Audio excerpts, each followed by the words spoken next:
Bill gates, bill Clinton వంటి ప్రముఖులు పర్యటనల వల్ల ఆంధ్రప్రదేశ్ కుప్పం నియోజకవర్గంలకు ఒరిగేదేమీ లేదని మాజీ కేంద్ర మంత్రి కాంగ్రెస్ పార్టీ నాయకులు డాక్టర్ చింతామోహన్ తెలిపారు. కుప్పం ప్రెస్ క్లబ్లో ఏర్పాటు చేసిన మీడియా సమావేశంలో ఆయన మాట్లాడుతూ ఏపీ పర్యటనకు బిల్ గేట్స్ వచ్చారు, ఆర్టిఫిషియల్ ఇంటెలిజెన్స్, ఆధునిక వ్యవసాయం గురించి మాట్లాడారు అనేవి చెప్పుకోవడానికి బాగానే ఉన్నాయి. కానీ గతంలో ఉమ్మడి ఆంధ్రప్రదేశ్లో బిల్ క్లింటన్ పర్యటించి వెళ్లారు.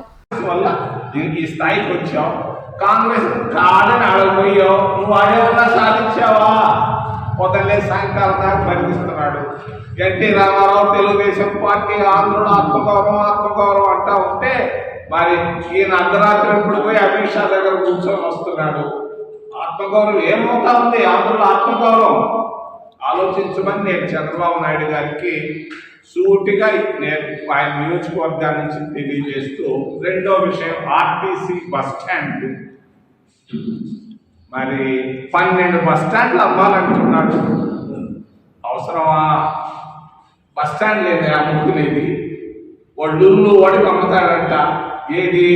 తిరుపతి బస్ స్టాండ్ 20-30 ఎకరాలు ఉంది అంబేద్కర్ విగ్రహం దగ్గర. ఆ 20-30 ఎకరాల స్థలాన్ని అమ్మేసి వాడి దగ్గర వాడికి దాదాపు 1000 కోట్లు ఆస్తే సుబ్బులక్ష్మి స్టాచ్యూ దగ్గర ఉంది, దాన్ని అమ్మేసేయాలంటాడు. అవసరమా? అదే కాదు, నెల్లూరులోనే అమ్మాలంటాడు, వైజాగ్లో అంటాడు, విజయవాడలో ఒక్కొక్క స్థలం విలువ 1000 కోట్లలో ఉంది. మంచి స్థలాలు ప్రైవేట్ వాళ్ళకి ఇవ్వాలన్నది మరి అన్యాయం అని నేను తెలియజేస్తూ, తిరుపతిలో నేను ఎంపీగా ఉన్నప్పుడు విమానాశ్రయాన్ని పట్టుబట్టి తెచ్చాను, అంతర్జాతీయ విమానాశ్రయాన్ని. మరి అంతర్జాతీయ విమానాశ్రయానికి పునాది రాయి కూడా మన్మోహన్ సింగ్ గారి చేతి వేయించాడు.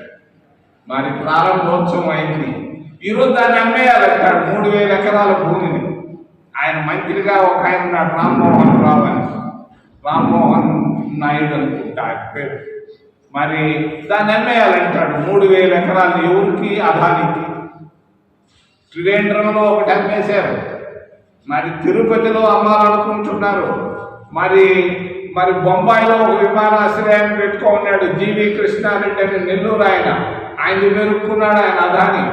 మరి ఈ విధంగా విమానాశ్రయాల్ని బస్ స్టాండ్లను అమ్ముకోవడం ఎంతవరకు ధర్మం? నేను ఇంకోటి కూడా అడుగుతాను, కుప్పానికి విమానాశ్రయం అవసరమా? నేను అడుగుతా. విమానాశ్రయాన్ని మొదలుపెట్టి ఎంతమంది ఎక్కగలరు? ఆయన రావచ్చు స్పెషల్ ఫ్లైట్లో, హెలికాప్టర్లో మొదలు స్పెషల్ ఫ్లైట్లో రావచ్చు. దాని కొరక విమానాశ్రయానికి 1000 కోట్ల రూపాయలు కుప్పానికి ఖర్చు పెట్టడం ఎంతవరకు ధర్మం?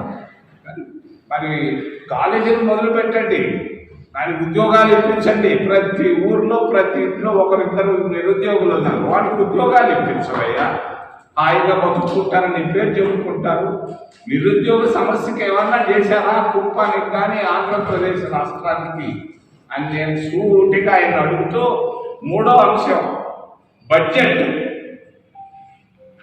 మన ఆంధ్రప్రదేశ్ బడ్జెట్లో ఓబీసీలకు ఏమిచ్చాడు? ఓబీసీలు ఓట్లన్నీ ఎంచుకున్నాడు. ఓబీసీలే కదా గెలిపించింది. ఓబీసీలకు ఓబీసీ ఫైనాన్స్ కార్పొరేషన్ ఉంది, దానికి ఏమన్నా ఇచ్చాడా బడ్జెట్లో?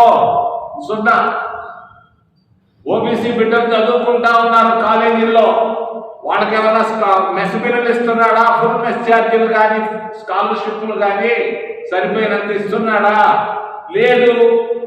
100 రూపాయలు కావాల్సి ఉంటే 30 రూపాయలు 20 రూపాయలు సర్దు పెడుతున్నాడు. తల్లిదండ్రులు డబ్బులు ఇవ్వలేకపోతున్నారు.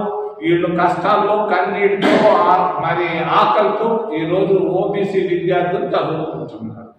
మరి అంతేకాదు ఎస్సీలు కూడా, ఎస్సీలు ఉన్న ఏరియా ఇది కూడా, ఎస్సీలకు ఏమన్నా ఎక్కడ ఇస్తున్నాడు? స్కాలర్షిప్లు స్టాలిన్ ఇస్తున్నాడు, సిద్ధరామయ్య ఇస్తున్నాడు. నువ్వెందుకు ఇలేవయ్యా? ఎవరు అడగాలి?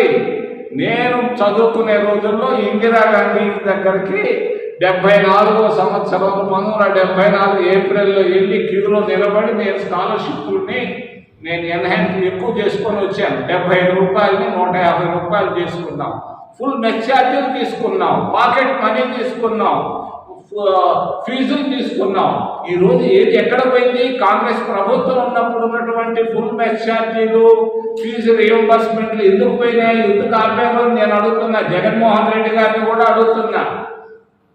తండ్రి బడి అమ్మబడి అని చెప్పేసి ఈ బిడ్డల భవిష్యత్తులను దెబ్బకొట్టారు.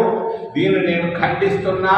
వెంటనే ఇప్పుడు కాకపోయినా సప్లిమెంటరీ బడ్జెట్లో అయినా చంద్రబాబు నాయుడు గారు పెట్టి ఓబీసీ విద్యార్థులకు, ఎస్సీ విద్యార్థులకు, ఎస్టీ విద్యార్థులకు ఫుల్ మెస్ ఛార్జీలు ఇవ్వాలని నేను డిమాండ్ చేస్తూ, రెండవది ఫైనాన్స్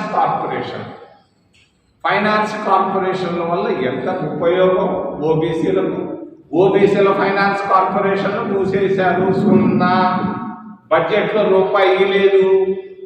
మరి ఎస్సీ ఫైనాన్స్ కార్పొరేషన్లు కూడా మూసేశారు. నయా పైసా ఇవ్వలేదు. ఎస్టీల పరిస్థితి అధోగతిగా ఉంది. ఈ విధంగా రాష్ట్రంలో ఎస్టీలు, ఓబీసీలు, ఎస్సీల స్థితిగతులు చాలా భయంకరంగా ఉన్నాయని తెలియజేస్తూ, ఏదైనా ప్రశ్నలు ఉంటే మిమ్మల్ని అడగమని నేను చేతులెత్తి ప్రార్థిస్తున్నాను.